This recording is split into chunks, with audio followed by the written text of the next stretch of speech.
Ano lang sinasabi ng tetanus. Parang gumaya sa mga ganun. Hindi naman ako gumagaya. Sa tetano lang talaga. Pero yung pagtatanong yung lalaki ano mo to? Kasama ko, wow! Proud of you!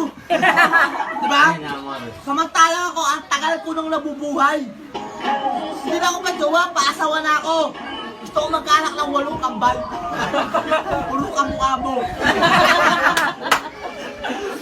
Para hindi ka mag-isa. Kayo? Isa lang yan eh. Mararamihin mo pa. Diba pag ang baby, tinuturukan. Ano ba tinutulok ng bakuna? Oo. Para saan yun?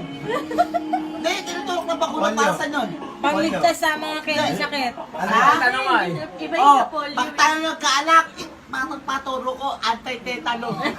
Saka anti-rabies. Hindi ka pwede maging zombie pangako. Napakadelikado mong hayop. Baka Bihira kang makita. Ay, baka nagagalit na kasi yung tao. Ayusin mo naman. Hindi Tang! Kung nagagalit ka sa'yo, paramdam mo. Tapo mo to.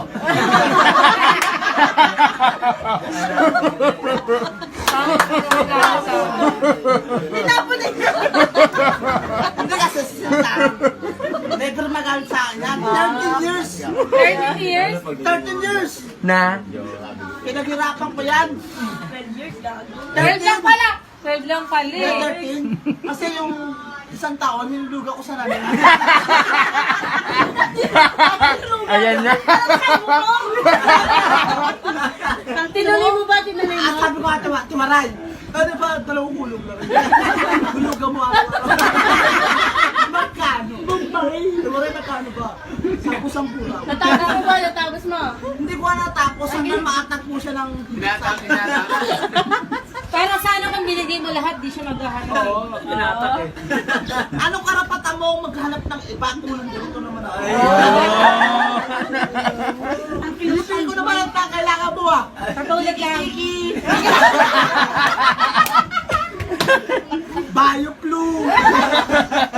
Anti-tetano! Anti-rabies! Lahat ng kailangan mo binibigyan ko nilapa ng araw! Ayaw ko na niya! Sige na, Tandy. Nagkulang ka pa din.